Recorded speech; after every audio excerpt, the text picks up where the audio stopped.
Em primeiro lugar, eu gostaria de agradecer a iniciativa da Biotronic, parabenizar a Biotronic pelo excelente curso, que já está se tornando tradicional, esse curso latino-germânico. Agradecer e parabenizar a todos os colegas que fazem parte dessa comissão organizadora.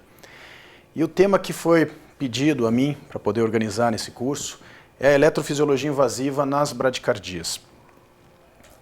Quando falamos de bradicardias, a gente tem que considerar que uma bradicardia pode ser oriunda de uma falência, um defeito ou uma incompetência cronotrópica do nó sinusal ou devido a problemas na condutividade do nó atrioventricular. Por exemplo, bradicardias sinusais ou fibrilação atrial, flutter atrial com condução atrioventricular deprimida. E, mais comum na nossa prática clínica, os bloqueios atrioventriculares, que a gente vai demonstrar aqui, as classificações eletrocardiográficas e o que acontece dentro do coração, que é o tema da aula em relação à eletrofisiologia invasiva. Em relação à função do nó sinusal, começando então pela estrutura do nó sinusal, a gente tem que lembrar que o nó sinusal é uma estrutura alongada, uma estrutura que se localiza no subepicárdio, na junção da cava superior com o átrio direito, exatamente no sulco terminal lateral dessa junção do átrio direito. É o local onde existe a formação inicial do impulso cardíaco, oriunda das células que denominamos de células P, que são células capazes de gerar impulsos elétricos.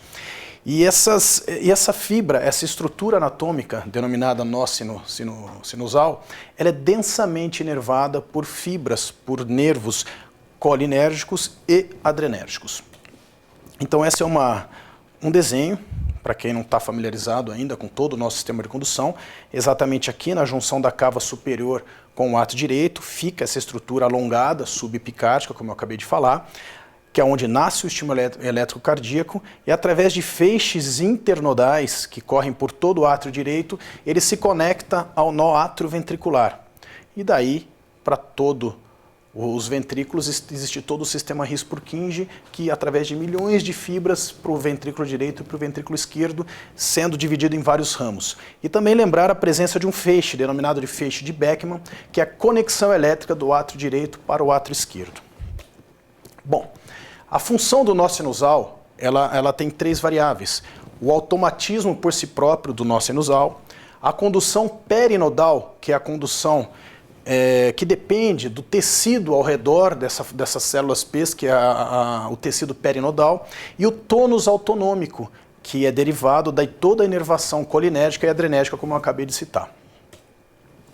Então, o que a gente analisa num estudo eletrofisiológico quando a gente quer analisar a função do nó sinusal? Primeiramente, a gente vai ver o tempo de recuperação do nó sinusal, que a nossa sigla é TRMNS, tempo de recuperação máxima do nó sinusal, que avalia a automaticidade de uma forma geral da estrutura como um todo. Analisamos também o tempo de condução sinoatrial, que é o TCSA, que nós vamos avaliar o tempo de condução elétrica que sai das células P e percorre por todo o tecido perinodal, e o bloqueio autonômico do nó sinusal, que a gente vai avaliar exatamente a condução, a capacidade intrínseca dessas células de formar um impulso elétrico, e também a massagem, o efeito da massagem dos seios carotídeos durante o estudo eletrofisiológico. Vale lembrar que nos dias de hoje, o estudo eletrofisiológico não é uma ferramenta tão utilizada para avaliar ou diagnosticar a disfunção sinusal. Por quê? A disfunção sinusal ela pode ser diagnosticada clinicamente e através de métodos de imagem, como o Holter de 24 horas, o Holter de 48 horas, o Looper de 7 ou 10 dias e até o Looper implantável, então, ou até o teste ergométrico. Então, a eletrofisiologia invasiva ela perdeu um pouco espaço na avaliação do nó sinusal, mas em algumas situações onde o paciente é colocado em estudo para fazer o diagnóstico, uma correlação clínica, o eletrofisiologista tem que ter esse conceito bem enraizado dentro da cabeça. Então, em relação ao tempo de recuperação máximo do nó sinusal, o que a gente mede? A recuperação espontânea do nó sinusal após uma supressão por overdrive, que seria uma estimulação com uma frequência maior, tentando resetar esse nó sinusal. E como que é feita essa manobra? Realiza-se então uma estimulação na região próxima do ato direito alto, próximo ao nó sinusal, com ciclos diferentes, inicialmente com 600 milissegundos, depois com 500 milissegundos, depois com 400 milissegundos, sempre 30 segundos cada ciclo. E depois que a gente para de estimular, nós vamos medir a recuperação da frequência sinusal, ou seja, nós vamos medir o intervalo da última espícula de estimulação até a primeira onda P subsequente que irá aparecer. E o tempo normal de recuperação máxima do nó sinusal, num paciente que não tenha disfunção sinusal, é até 1,4 segundos, ou seja, 1.400 milissegundos. Podemos também fazer esse cálculo de uma maneira corrigida, que chamamos de tempo de recuperação máxima do nó sinusal corrigido, onde pegamos esse tempo de recuperação e subtraímos o ciclo sinusal prévio a esse overdrive. E o tempo normal é considerado abaixo de 550 milissegundos. Outra variável que a gente deve avaliar durante um estudo eletrofisiológico é o tempo de recuperação total do nó sinusal, que é o tempo após esse mesmo overdrive que eu acabei de falar, que é uma estimulação com um ciclo mais curto, uma frequência cardíaca mais elevada, onde nós vamos avaliar o tempo de recuperação desse nó, ou seja, quanto tempo o nó sinusal vai demorar para voltar à linha de base antes de você fazer o overdrive. Isso se espera num paciente que não é portador de disfunção sinusal, que isso ocorra em menos de 5 segundos ou entre 4 a 6 batimentos. Ou seja, o paciente que se demorar para o nó sinusal recuperar a frequência de base antes do overdrive for mais de 5 segundos ou mais de 6 batimentos, você pode fazer um diagnóstico de uma disfunção sinusal. Esse é um exemplo. Na parte de cima, aqui do traçado, nós estamos estimulando o átrio com uma frequência, um ciclo de 450 milissegundos, e quando se para a estimulação, o tempo que se demora para o primeiro batimento sinusal é próximo a 3,3 segundos, ou seja, um tempo muito maior do que se esperado para um paciente que não tem a disfunção sinusal.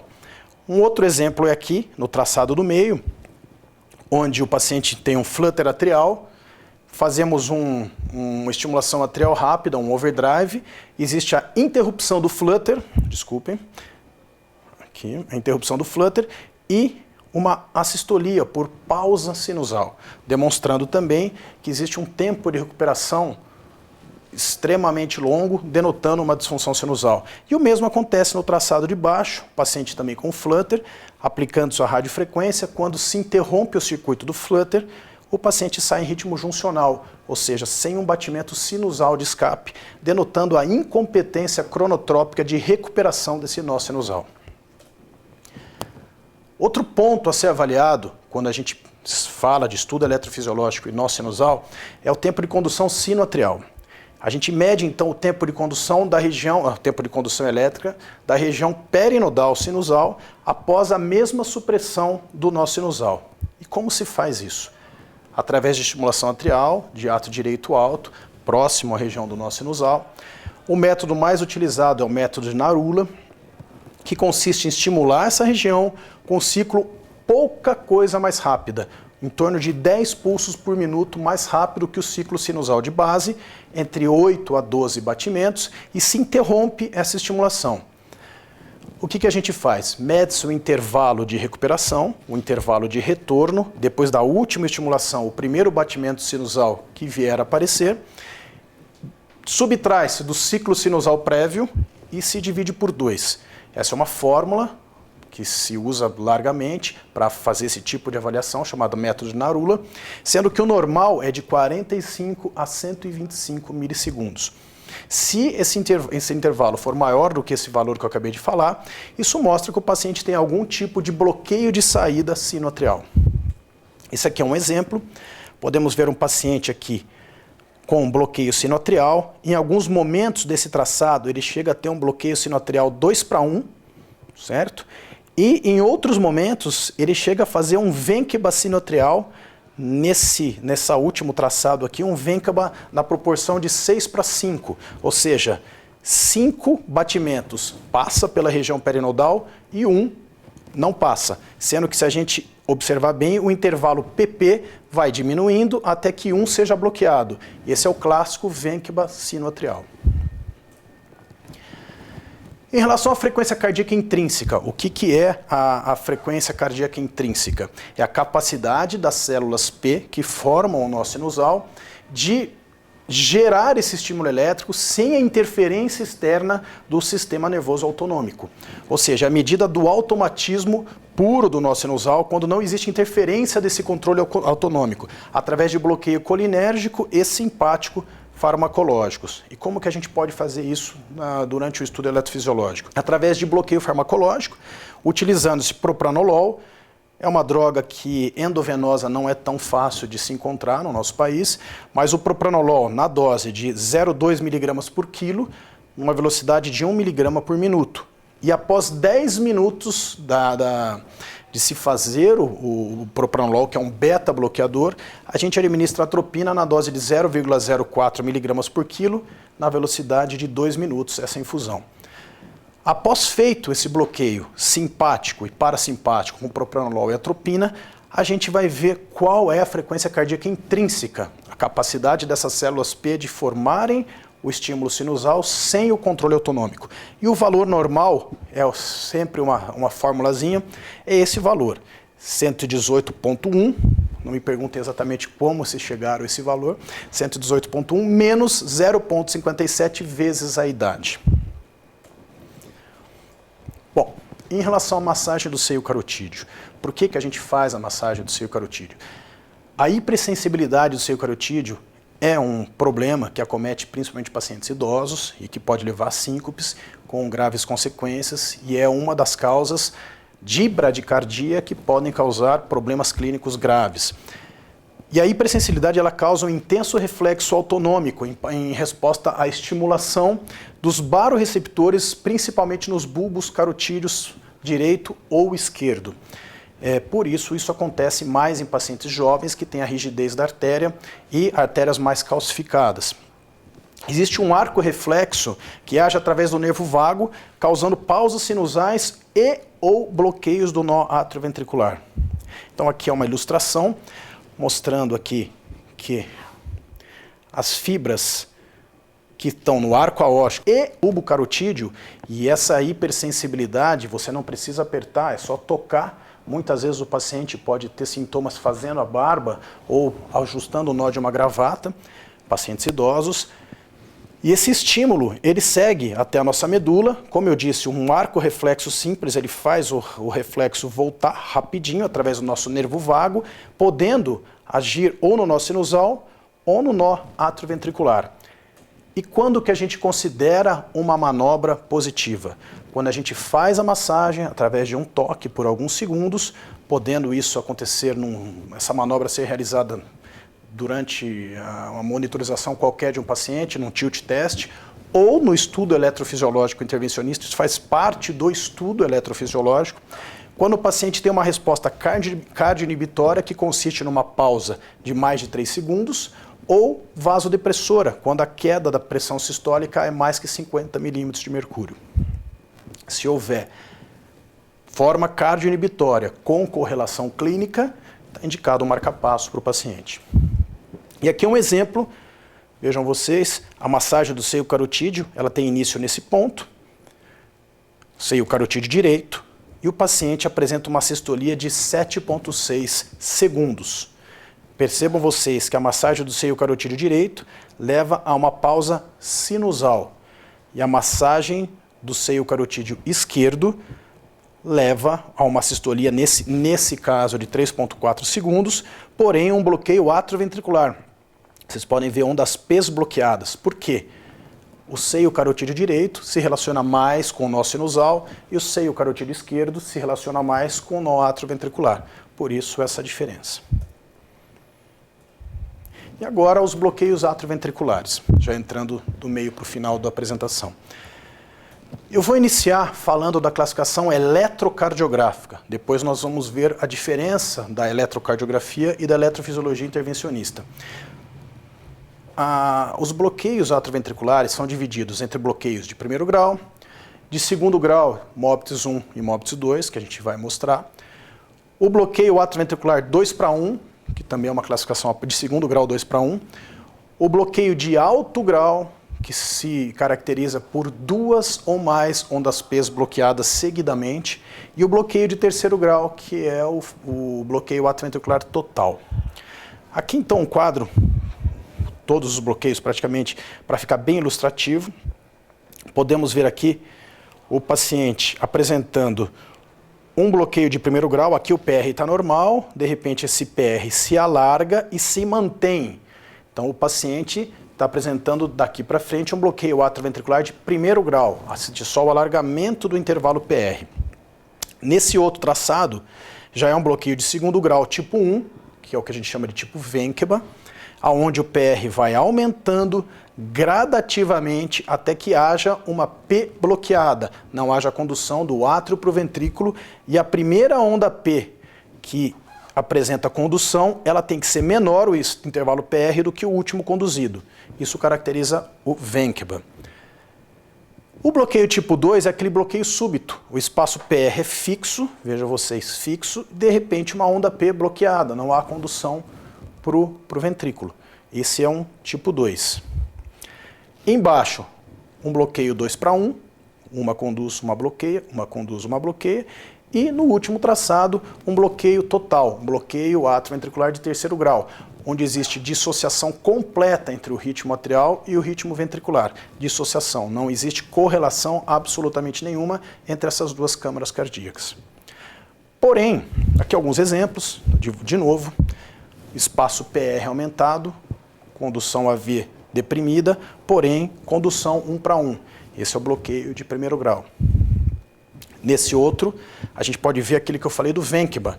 O espaço PR vai se alargando até que tenha uma P bloqueada. A P subsequente que se conduz, o espaço PR é menor do que o último conduzido. Certo? Bem nítido no traçado. O Mobitus 2, que é um segundo grau Mobitus 2, então guardando o intervalo PR fixo até que tenha uma onda P bloqueada. E aqui, aqui de novo, um 2:1, né? Uma conduzida, uma bloqueada, uma conduzida, uma bloqueada, fica bem nítido. E, enfim, na verdade, me desculpem, esse daqui é um bloqueio, sim, é um bloqueio de alto grau, perfeito, não é um BAVT, vejam vocês. Essa onda P conduz, essa é bloqueada, essa é bloqueada, essa onda P conduz. Essa bloqueada, essa bloqueada. Ele se comporta como um bloqueio atrioventricular 3:1, mas é um bloqueio de alto grau, como havia dito anteriormente. 2 ou mais ondas P bloqueadas seguidamente configuram um BAV de alto grau. E por último, o BAV de terceiro grau, o bloqueio atrioventricular total, que é a dissociação completa dos átrios com os ventrículos.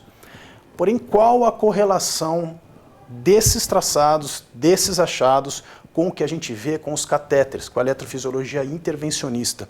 Porque nós temos na cabeça que sempre o bloqueio atrioventricular de primeiro grau é nodal, ou quase sempre, que o Ventqueba é um bloqueio alto, bloqueio benigno. A gente tem isso na cabeça. A eletrocardiografia no passado muitas vezes passou de forma errada para a gente.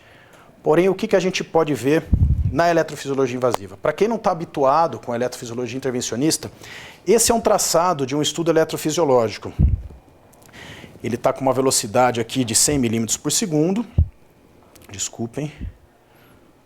Na verdade, 200 milímetros por segundo. Aqui a gente pode ver o catéter localizado na parte alta do átrio, um eletrograma atrial. Esse catéter localizado no seio coronário, então pegando o átrio e o ventrículo, potenciais intracavitários atrial e ventricular. E esse eletrograma é o eletrograma do feixe de His, região subtricuspídea, próximo ao tronco de His, onde a gente consegue capturar dentro do coração a onda A, que é a despolarização atrial, o potencial H, que é a despolarização do tronco do feixe de His, e o ventrículo, ou seja, AHV. O AH e o HV, eles são exatamente o intervalo PR do eletrocardiograma de superfície. E o que a gente pode ver então? Vejam vocês, esse paciente tem um intervalo PR de 320 milissegundos, lembrando que o normal é até 200 milissegundos, ou seja, um bloqueio atrioventricular de primeiro grau, condução 1:1, e O que está aumentado aqui, através de um catéter, que dentro do coração, é o intervalo AH, de 250 milissegundos. O intervalo HV, que significa a despolarização infranodal, infrarriciana, está normal. Então esse é um bloqueio de primeiro grau, eletrocardiográfico, que significa um bloqueio nodal, um bloqueio alto. Já esse outro caso, podemos ver um bloqueio infrarris, potencial atrial, potencial H, despolarização riciana, bem curtinho, porém olhem o HV, muito grande. Esse é um paciente que corre risco. Esse paciente é um paciente que tem indicação de marca-passo, independente de sintoma, essa indicação é indicação de marca-passo. E vejam vocês que ele tem um distúrbio de condução, um bloqueio de ramo direito no eletro de superfície. Então é um paciente que provavelmente tem uma cardiopatia estrutural. No outro exemplo, o paciente tinha um QRS estreito, era um bloqueio nodal, um bloqueio muito mais benigno. Então nem sempre o bloqueio de primeiro grau no eletrocardiograma de superfície significa um bloqueio nodal benigno, pode ser um bloqueio infrarriciano. E esse outro exemplo, um bloqueio intrarriciano, não é nem nodal nem infrarris, dentro do tronco de ris. Como é que a gente sabe, faz esse diagnóstico? O intervalo, aqui o potencial atrial, que é o A, o primeiro H e o segundo H. Então, o espaço PR de 430 milissegundos, muito aumentado, esse paciente tem um bloqueio de ramo esquerdo no eletro de superfície, a gente vê que o espaço PR é aumentado às custas de um duplo potencial H, ou seja, bloqueio intrarriciano, também com indicação de marca-passo, independente dos sintomas desse paciente, o que é muito difícil um paciente desse não ter tido uma síncope com esse sistema de condução tão debilitado. Aqui no caso, um bloqueio 2:1. Esse paciente tem um bloqueio 2:1 com QRS estreito, poderia até ser um bloqueio nodal, mas, vejam vocês, esse aqui é o eletrograma do feixe de His. Despolarização atrial, o primeiro RIS, ou seja, o intervalo AH é normal, porém, duplo potencial H. Aqui vem um outro A com outro H. Esse H conduzido por esse é o segundo H aqui. E aí vem o V. Vejam vocês aqui, H tem um distúrbio intrarriciano enorme que corresponde a esse segundo H e o HV. Aqui já é um outro A. Ou seja, um bloqueio intrarriciano causando um bloqueio atrioventricular 2:1 no eletrocardiograma de superfície. Aqui é um Ventqueba nodal, o Ventqueba clássico, que a gente sempre considerou relativamente benigno. Então, como é que se comporta?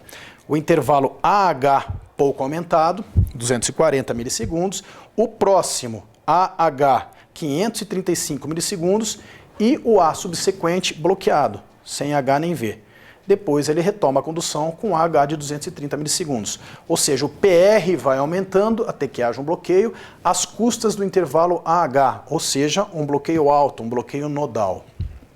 Isso até uma vagotonia ou a vagotonia noturna podem causar esse tipo de fenômeno. Porém, esse traçado, que no eletro de superfície ou num Holter pode também causar um fenômeno de Ventqueba, com espaço PR aumentando, pode não ser nodal. Nesse caso, é um bloqueio infrarriciano, muito mais grave, onde denota uma doença degenerativa muito mais grave no sistema de condução abaixo, no His-Purkinje. Porém, esse paciente, vocês podem ver que deve ter alguma cardiopatia associada, é portador também de um bloqueio de ramo direito. Vejam vocês, AHV, um AH sem V, ou seja, o bloqueio foi abaixo do RIS, foi abaixo do potencial H, ou seja, um bloqueio infrarriciano. Nesse caso, é um bloqueio de terceiro grau, um bloqueio, um BAVT nodal. Por que nodal? Vejam vocês aqui, o átrio totalmente dissociado do ventrículo, e sempre que temos um ventrículo na despolarização no catéter de His, esse ventrículo é precedido por um potencial H. Ou seja, o bloqueio é A sem H. O H vem sempre antes do V. Então é um bloqueio alto, um bloqueio nodal. Então vejam vocês que é um BAVT, um bloqueio de terceiro grau, com um ritmo de escape adequado, um ritmo de escape alto e o QRS estreito. Seria um BAVT mais benigno. Se é que existe BAVT benigno. Bom, e aqui nesse caso, um outro bloqueio de terceiro grau, porém, vejam vocês que o ritmo de escape é mais lento e o QRS ele apresenta com bloqueio de ramo direito, o QRS mais largo. Porém, nós podemos ver o A dissociado do ventrículo e aqui todo A é seguido de um potencial H. Todo A é seguido, aqui, todo A aqui em cima, aqui onda P, é seguido de um potencial H. E o bloqueio é infrarriciano. Esse, então, é um paciente que corre mais risco. Ele tem um foco de escape mais baixo, com QRS mais largo. E aqui, um caso clássico, finalizando, então, uma extrasístole riciana oculta. Se a gente olhar apenas o eletro de superfície, nós vamos ver uma onda P, aqui, bloqueada, sem QRS na sequência. Logo depois, uma onda P com QRS, um AH, HV normal. Porém, se a gente olhar dentro do coração, através do catéter, avaliando o sistema His-Purkinje, nós vamos ver que bem na hora onde tem a disposição atrial, causando essa onda P de superfície, o His despolarizou. Ou seja, uma extrasístole riciana, que ela não conduz para o átrio, porque o átrio está em seu período refratário e ela não se propagou para o ventrículo. Ou seja, uma extrasístole riciana oculta, não propagada, que pode simular bloqueios, pode causar bloqueios 2:1 ou simular um MOBITS 2, levando muitas vezes a implantes de marca-passo aonde não teria indicação. Você poderia tratar esse paciente, se ele tiver sintoma, até com antiarrítmico. Então esse é um diagnóstico que a gente deve sempre ter em mente em pacientes jovens, sem cardiopatia, que porventura tenham esse achado de exame no Holter. Aí sim, o estudo eletrofisiológico, a eletrofisiologia invasiva, pode ser uma arma diagnóstica para fazer a avaliação desse fenômeno, que não é um fenômeno tão comum, porém a conduta é totalmente diferente. Em relação à eletrofisiologia nas bradicardias, a gente poderia falar muito mais coisa, mas eu tentei resumir pelo tempo que a gente tem, e mais uma vez eu agradeço a Biotronic e parabenizo a iniciativa. Muito obrigado.